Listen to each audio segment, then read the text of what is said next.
Eidami į mokyklą, pietaudami, žaisdami, ruošdami pamokas, ar pagalvojate, kokią naudą žmonėms duoda gyvuliai, kur jie gyvena, kuo minta, kas jais rūpinasi.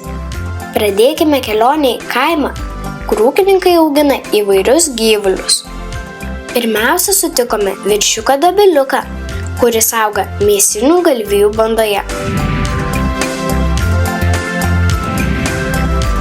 Mėsiniai galvijai Lietuvoje pradėti auginti neseniai, maždaug prieš 15-20 metų. Mėsinių galvijų karvės vadinamos žindenėmis. Jų nereikia melžti, nes visą pieną išžinda augdamas veršelis. Veršelius mamos žindenės labai saugo. Jeigu prie bandos artinasi svetimas žmogus, jos vieningai įsibrovėlį veja šalin. Šie galvijai ėda žolę, mėgsta būti lauke. Todėl jie nuo ankstyvo pavasario, kai tik žolė sužaliuoja, iki vėlyvo rudens ganosi ganykloje. Žiemai ūkininkai juos parsigena į tvartą ir šeria šienu. Tai stambus, tvirti gyvuliai.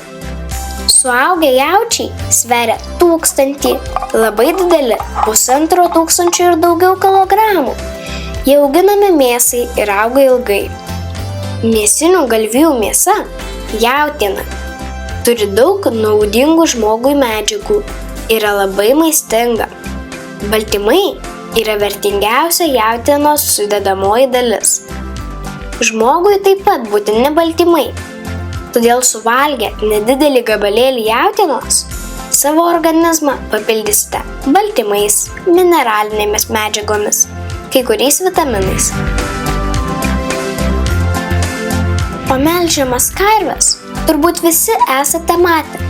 Melžiamos karvės pas žmogų gyvena jau daug tūkstančių metų. Nuo tada, kai žmogus paragavo pieno ir suprato, koks jis yra maistingas ir skanus. Ir jums šių juodmargių pieną mamos perka parduotuvėje. Iš jo gaminama varškė, sūreliai, jogurtai, ledai. Ūkininkai stengiasi, kad karvės gyventų patogiai ir sočiai.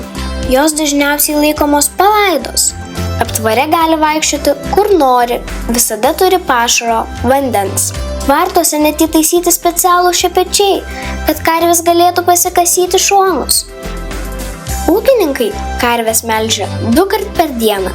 Inžinieriai sukūrė melžimo aikšteles, į kurias karvės ateina pačios, kai nori, kad jas pamelžtų. Lietuvoje dabar yra nemažai fermų, kur karves melžia robotai. Kasdien viena karvė duoda maždaug 2 kibirus pieno, o per visą gyvenimą apie 3000 kibirų. Dabar dideliuose pieno ūkiuose laikomos labai daug pieno duodančios karvės, kilusios iš kitų šalių. Tačiau jūsų seneliai ir proseneliai augino Lietuvos juodmargės ir Lietuvos žaliąsias karves. Tai senos, patikimos karvės. Ir dabar yra ūkininkų, kurie laiko šiuos senovinius gyvulius.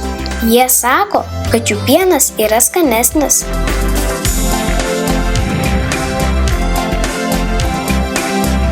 Pieną duoda ne tik karvės. Ūkininkai augina avis ir ožkas, kurių pienas taip pat naudojamas maistui. Ožkos jaukus ir smalsūs gyvuliai. Jas auginti lengviau nei karvės, nes reikia mažesnių tvartų, mažiau pašaro. Ožkos duoda nedaug pieno, 2-3 litrus per dieną.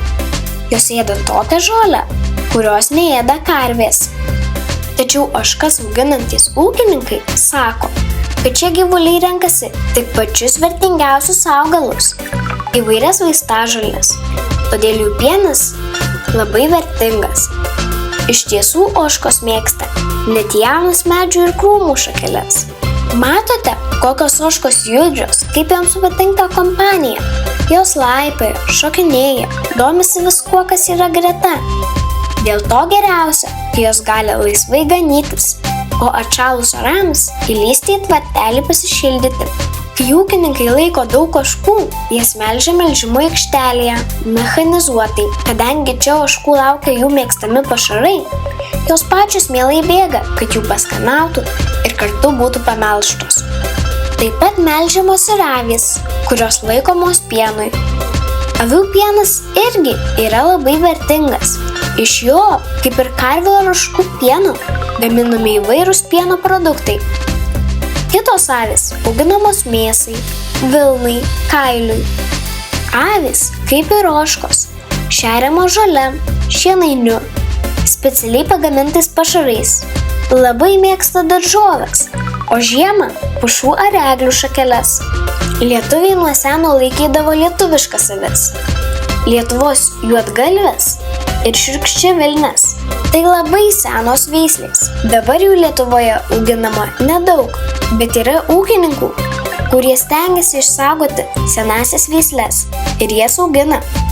Avis naudinga laikyti kalvotose Lietuvos vietose, kur sunku žemę dirbti. Besiganydamos, jos trumpai nuėda žolę, o pievoms tai naudinga, jos atželia gražesnės. Mokslininkai rekomenduoja avis ganyti draustiniuose. Jos gamtos dalis, padedanti sukurti pusiausvyrą tarp augalijos ir gyvūnijos, o kartu palengvina ir žmogaus darbą prižiūrint gamtą. Kadaise arklys buvo pagrindinis ūkininko pagalbininkas. Jis traukdavo plūgą, akėčias, tempdavo pilną vežimą derliaus iš laukų į namus. Įkinkę arklį į vežimą ar bričką, žmonės važiuodavo į svečius. Dabar šios darbus ūkininkai atlieka traktoriais, o arklius laiko laisvalaikio pramogoms ir sportui. Senieji lietuvių arkliai yra labai tvirti ir stiprūs. Jie taip ir vadinami – Lietuvos sunkieji. O mažesni, bet nemažiau ištvermingi žemaitukai buvo mylimiausi Lietuvos kunigaikščių žirgai. Jais valdovai jodavo į karą.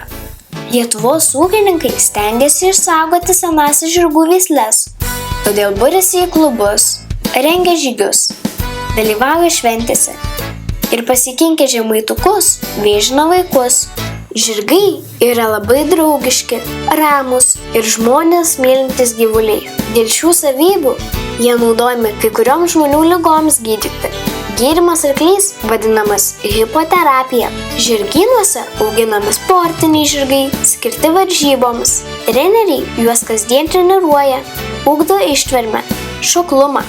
Lietuvoje populiariausi juodos ir tamsiai ar šviesiai rudos spalvos arkliai, vadinami juodžiais, bėriais ar sardžiais. Arklių klausa ir uoslė labai jautrūs. Jais vadovaudamiesi namus randa, būdami net už 14 kilometrų.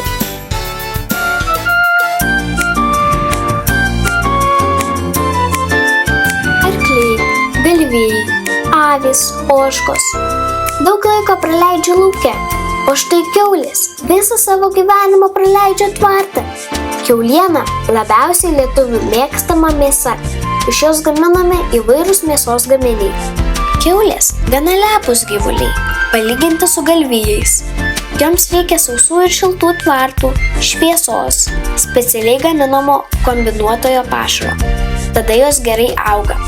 Kiaulės auginamos suskirstytos į grupes, panašiai kaip mokiniai klases mokykloje. Paršavedės laikomos atskirai.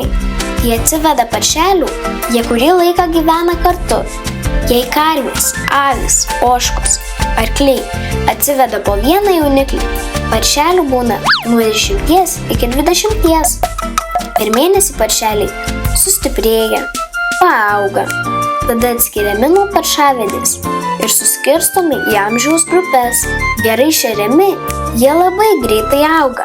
Penimų paršelių svoris kasdien padidėja daugiau kaip 0,5 kilogramo ir sulaukę pusės metų jis sveria apie 100 kilogramų. Visi gyvuliai yra naudingi. Kad juos užaugintų, ūkininkai daug dirba augindami ir ruošdami jiems pašarą, statydami ir remontuodami tvartus, prižiūrėdami, kad galvijai, kiaulės, avys, ožkos ir kiti gyvuliai augtų sveiki. Ūkininkai yra gerbiami, nes dirba labai svarbų darbą mums visiems. Aprūpina kaimo ir miestų žmonės maistu.